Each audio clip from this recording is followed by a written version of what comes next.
When you can't make sense of the world. No, no, no, no! I am never doing another episode of that show again. I would seriously rather a Holocaust happen every 4 years like the Olympics than to ever have to sit down through another episode of this confused, stupid garbage ever again. There's gotta be something else. Hello and welcome back to Non-Compete. I'm American Johnson, and today we're going to be talking about feminism. Fucking really?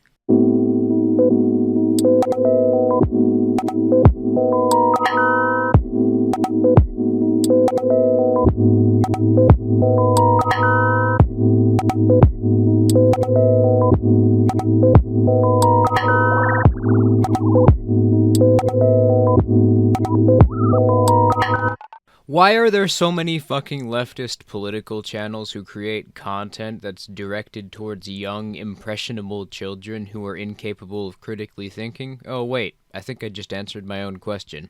Anyway, Non-Compete is the newest to emerge out of this genre of leftist political kids channels, and it's hands down the worst one so far. Imagine queer kid stuff, but even more fallacious, and with a host that's 10 times creepier and obnoxiously smug for the dumb shit spewing out of his face hole. These days, feminism is... Feminism? Are you talking about feminism? Yeah. Hi, Neckybeard. And why his channel is so infuriating is immediately apparent on pretty much any of his videos. He is a hypocrite who, without shame, will project all of his flaws onto his opponents, and he contradicts himself non-stop.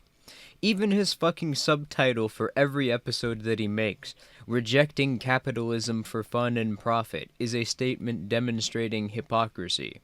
And he can't fall back on the broken argument of, it's not hypocritical to compete in the market while being anti-capitalist, like most anti-caps do, because his channel is called Non-Compete. So let's listen to this neckbeard representing his opponent's arguments through this strawman character that he's constructed. I was just explaining that feminism is a very... Ah, you just said it again. Don't you know what that word means? Yeah, of course I know what feminism means. Feminism is total bullshit.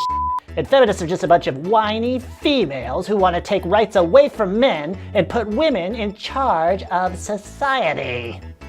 What are you talking about, Neckybeard? That is not true at all. Feminists just want all genders to be equal. Feminists want the genders to be equal in the same way that communists want people to have equal economic opportunity. Feminists want people to be equal in their results and not their rights. A great example of this would be the wage gap argument. Individual women are not being paid less for the same jobs. However, women as a group compared to men as a group make 79% of what men make on average. Now, to anyone who understands averages and data collection, this doesn't imply that women are at a disadvantage compared to men, rather that women on average choose different career paths or life choices which result in less income being generated. So when a feminist advocates for equal rights, saying that we already have equal rights between genders isn't going to suffice because their view of equality is different than yours. So the feminist argument against this non-issue is that the government needs to coerce employers into hiring men and women at the same rates, regardless of if the applicants are actually chosen by the company or are qualified for the job, not only resulting in problems in the workforce with efficiency, but also the prices of commodities skyrocketing because the artificial shortage of labor and actual systemic discrimination against people based on their gender, making it incredibly difficult to get a job if you're a male, meaning that it is harder to get a stable income, and that's just one area of society feminists target. Let's not even get into parental rights or their idea of a justice system. Opponents of feminism don't argue that feminism is a supremacist movement. That is a straw man argument. Merely that the result of feminist ideas coming to fruition would result in a society where people are systemically discriminated against based on their sex by the government. We have a word for equality already, American. It's called egalitarianism. Ever heard of it?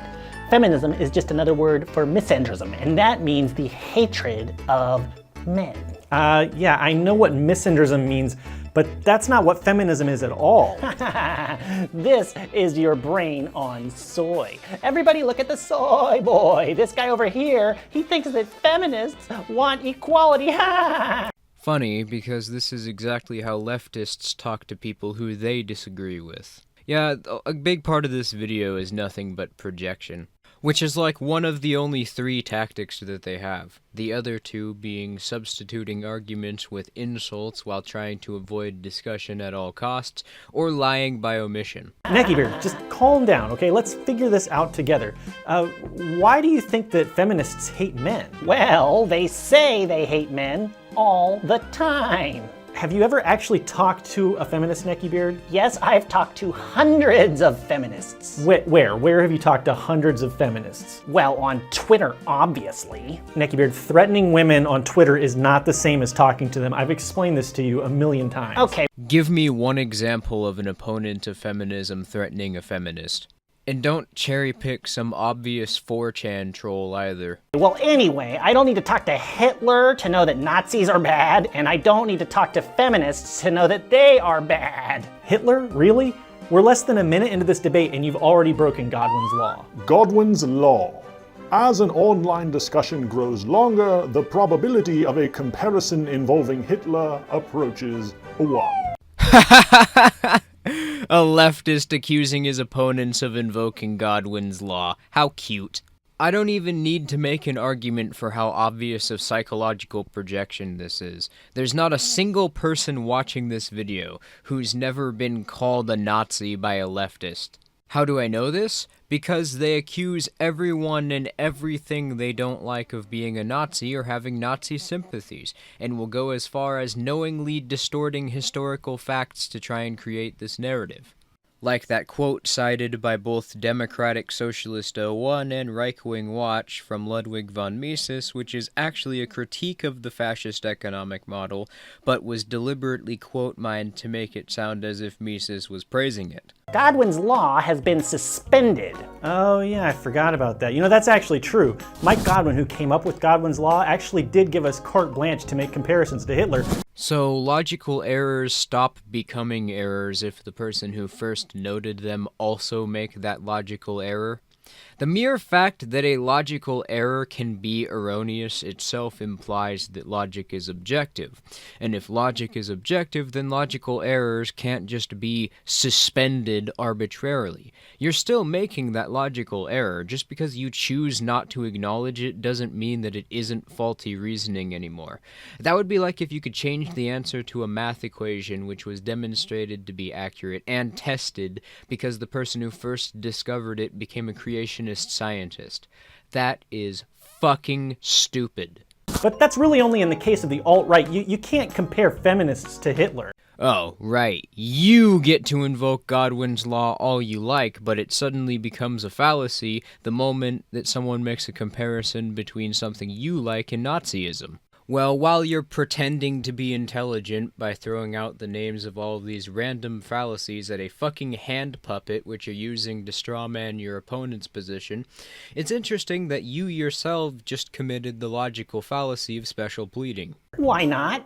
Feminists are basically Nazis. They hate men. I saw a list of feminist quotes on Reddit where they talk about hating men. Neckiebeard, what did I tell you about Reddit? That it's a shithole? Yes, that it's a hole, and you shouldn't believe anything that you read there. And just like that, you've committed another logical fallacy. I know you're a pseudo-intellectual who's not actually trying to make arguments, but at least try. Well, you should read these things that they say. Men are domestic animals. Man-hating is an honorable and viable political act. Marilyn French said that all men are rapists, and that's all they are. Okay, Marilyn French didn't say that. That was a line spoken by a character in one of her novels. See, that's what I mean. You're cherry-picking.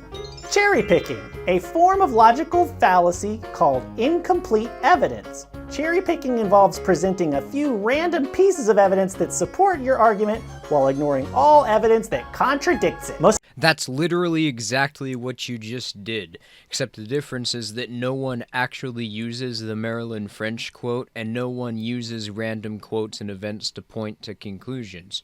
What about popular feminist and journalist Julie Bindel saying that men should be put in concentration camps?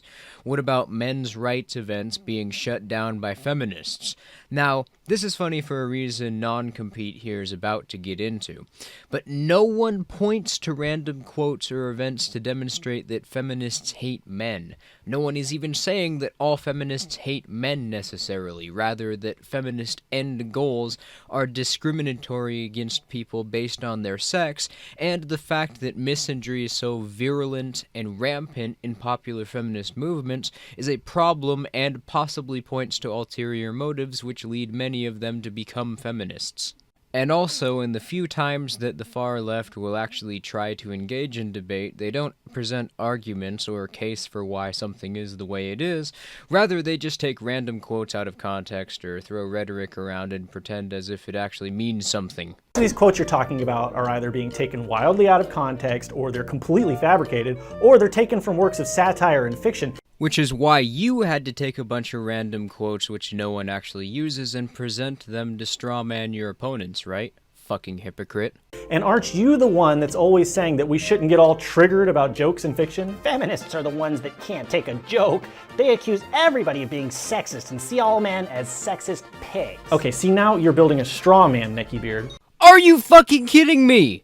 He is a straw man! This entire goddamn video, you've done nothing but make straw man arguments of your opponents by using vague anecdotes and making baseless claims about them. For fuck's sake, you have a neckbeard, and you're attacking the character of your dissenters by calling them neckbeards.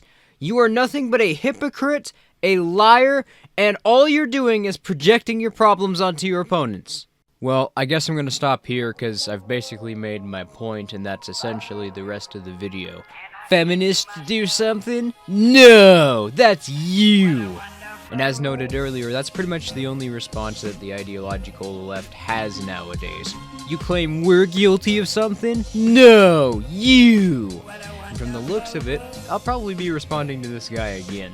And if anyone's interested in some good material to respond to, you should check out his channel, because it's just a gold mine of pseudo-intellectual cringe, and hardly anyone's responded to any of it.